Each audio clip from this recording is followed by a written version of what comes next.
Hey guys, JD here, and today I'm going to tell you my top 5 tips to get your jet ski or personal watercraft ready to launch.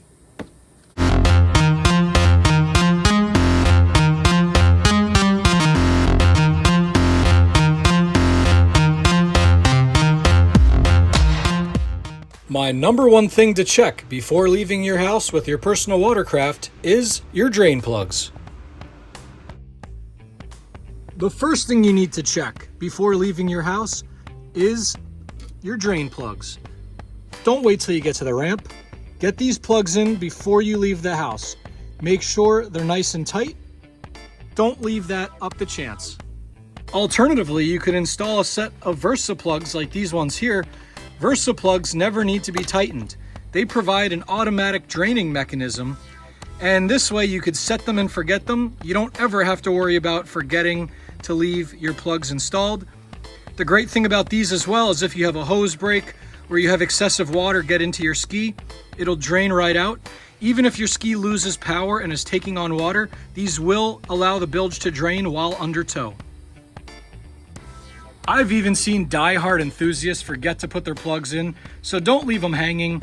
Make sure, again, to get them secured, both of them secured, before you leave your house. Oil is the lifeblood of every internal combustion engine. Don't take your oil level for granted.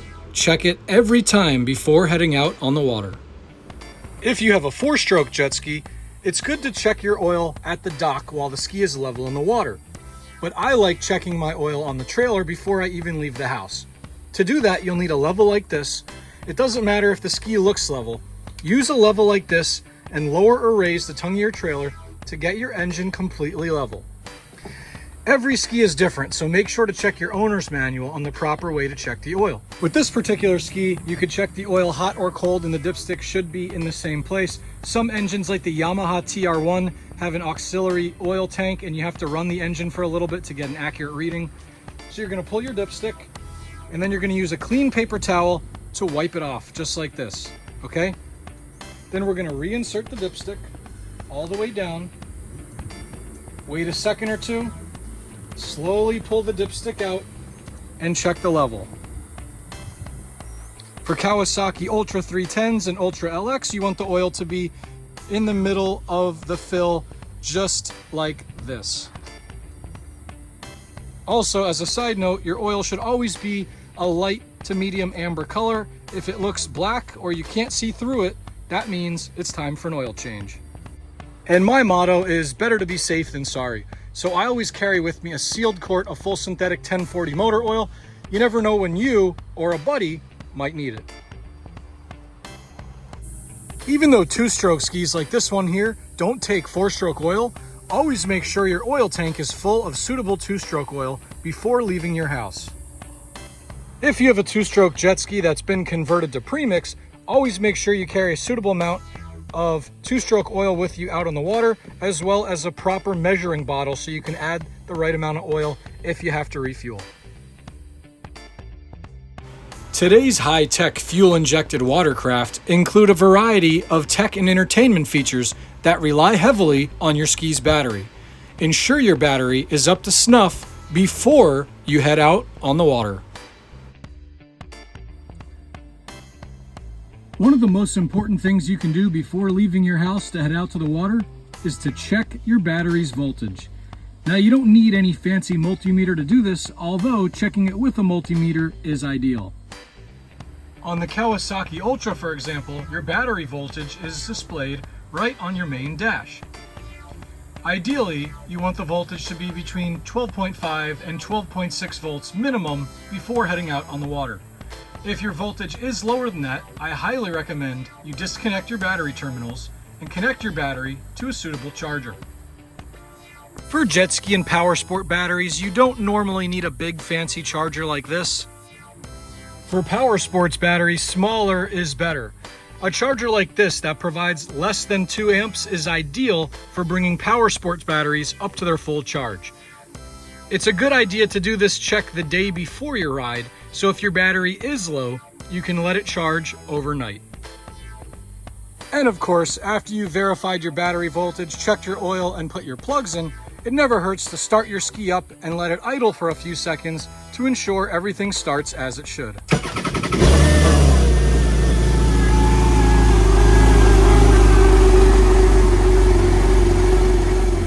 Another easy way to maintain your ski's battery is with a small solar panel like this. This 10-watt panel will ensure that my battery stays topped off between rides. You can get these on Amazon or from Harbor Freight or your local hardware store. And it never hurts to be prepared just in case you have a battery failure or you need to help a friend in need. This Michelin jump pack here is from Costco. It provides a 500 amp peak voltage jump for about 5 seconds. This will be enough to get a jet ski started on 1 or 2 tries.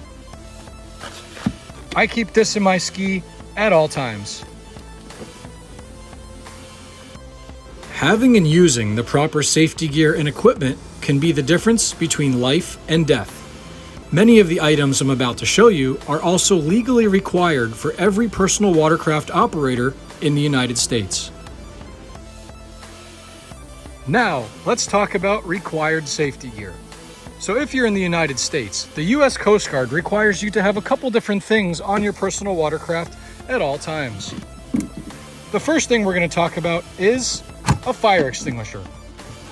Always make sure you have a fire extinguisher ready to go on your ski. And before you leave, ensure that that little arrow is in the green and it says full. Even if you've never used your fire extinguisher, they can degrade and expire, so you always want to check it, make sure it's in place. I tell you this from experience, if you get pulled over for any reason for a safety check and you do not have a fire extinguisher, you will receive a ticket. This is some additional essential safety gear that I keep on my personal watercraft at all times. So first, I keep a bottle of water. This just floats around in my ski. I always bring nice cold water for my ride, but I always make sure I have at least 1 or 2 extra bottles tucked away in a compartment. You never know when you might need it. Secondly, I have a GPS floating VHF radio. This radio also has an emergency distress function, and make sure that your serial number of the radio is registered with the U.S. Coast Guard. I also highly recommend that along these same lines, you file a float plan.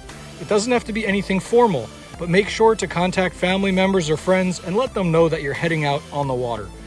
Maybe shoot them a text when you get home, just so if something's wrong, they can alert the Coast Guard or authorities as soon as possible to make sure you get home safely. Secondly, I keep handheld flares in my ski. You can see these have been in there for a little bit of time. These do expire, so you will have to make sure that yours are good to go. This is a pack of 4. You never know when you will need them. Better to have them and not need them than need them and not have them.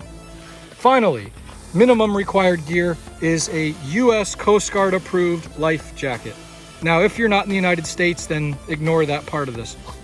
But always make sure that the personal flotation device that you're wearing is U.S. Coast Guard approved. If you get pulled over and you're not wearing a U.S. Coast Guard approved life jacket in the United States, you can receive a ticket or even have your watercraft confiscated. So keep that in mind. Also, when talking about minimum equipment, you need a signaling device. I like this whistle here attached to my life jacket. It's not going to do you any good if you're floating in the water and it's in your compartment. This needs to be tethered to your person at all times. Also, your safety lanyard, make sure it's attached to your vest. I like these lanyard loops by Jet Tribe. These attach right to your vest. You don't need to burden your wrist with having that band on there. Also, at a minimum, I recommend wearing gloves. These ones here from Jet Tribe are designed to protect your hands from exposure and reduce fatigue on the palm and fingers. And you know, if you need to pull ropes or lines, having gloves like this really makes it a lot easier than having your bare hands. I haven't ridden with bare hands in probably a decade on personal watercraft. I want to show you a few other things that I like to keep on my ski. These are not required by the U.S. Coast Guard, but they're good to have. So having a mask like this is great to have on your ski, especially if you suck something into your jet pump and you have to jump in the water. You're not going to be able to see anything without a pair of goggles. So even if they're a cheap, little pair from the dollar store, that's better than nothing. Also, you need some tools. This is a grabber that I use. It's a little rusted, it still works. This you could feed into your pump to pull out plastic or debris that gets stuck in there. Of course, it really helps if you can go in the water with glasses if you have something like this. I keep this in my ski. Also, I've seen some guys have like 24-inch needle nose pliers. Those are great as well. Besides a personal flotation device, every jet ski sold in the last 25 years has a warning to wear neoprene shorts. This means you and your passengers should wear neoprene shorts to protect against unwanted and dangerous water intrusion. I personally like these Jet Tribe neoprene shorts. I've also worn Scuba Pro neoprene shorts, which are designed for scuba diving, but work fine on a jet ski. Finally, the one thing you should not be without is a first aid kit. Now this one's sealed here. This is a small first aid kit. It's got some alcohol wipes. It's got a couple different bandages and some gauze. It's really nothing crazy, but it's enough that if you get a small laceration out on the water, you can treat it and take care of it. I do highly recommend having at least a bare essentials first aid kit that you keep in your ski. And finally, you guys might laugh at me for this one, but no matter what boat or jet ski or personal watercraft I ride, I will not be without one of these. This is a really handy folding paddle. This one's from Walmart, Ozak Trail brand. You can see it expands. This, it folds up really small, and it's something great you should have on board in case you experience a loss of engine power. Then you won't just be a sitting duck. This will at least allow you to paddle to a shore, or at least paddle out of the way of oncoming vessels. So when it comes to safety gear, I've covered your legally minimum required equipment and then some other tips and tricks of some safety equipment that I carry with me on my watercraft. Now, I mentioned when I showed you guys the paddle that if you experience loss of engine power and you're not with a friend, you're basically just going to be stuck floating in the channel, right? So anytime you lose engine power, especially if there's a current and you're getting taken out to sea, or if your ski is being pushed towards rocks, you want to be able to toss out an anchor. This is the Waves RX stainless steel tri-anchor. This is the only anchor I've ever tried that actually works for personal watercraft. That's not a massive 20-pound Danforth anchor. The patented design of this anchor is truly incredible. I'm not being paid to say that. I use this myself, and that's why I'm showing it to you. Any PWC anchor is better than no anchor at all, but the tri-anchor from Waves RX really is effective at holding your vessel, your personal watercraft in place. And finally, for that dreaded moment when you do break down, you want to make sure you have a suitable tow strap.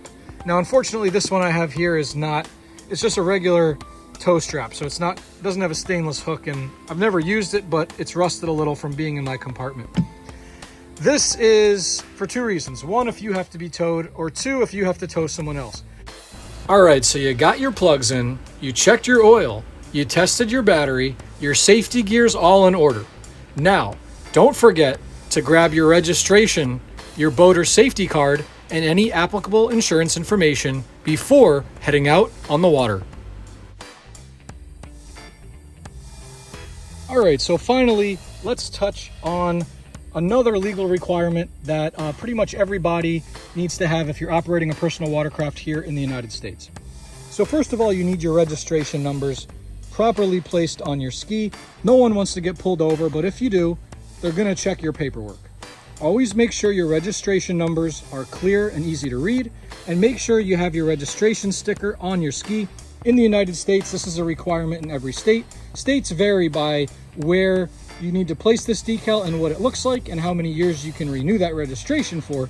But either way, make sure to follow all guidelines and make sure your registration is in order before heading out on the water. And I'm gonna cover that.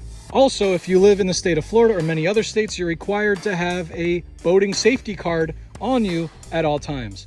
In Florida, if you were born after 1987, you must have this card to operate a boat or personal watercraft. Again, this must be on your person in the vessel when it's under operation. And making sure your registration is in order goes hand in hand with having that registration with you at all times. It is a legal requirement that you have this on your ski while it is under operation on a public waterway. So make sure it's in a plastic bag, make sure it's easily accessible, and make sure that it's up to date and valid. If you enjoyed this video, please consider hitting that like button and subscribing for more exclusive jet ski content, only on JD's Water World.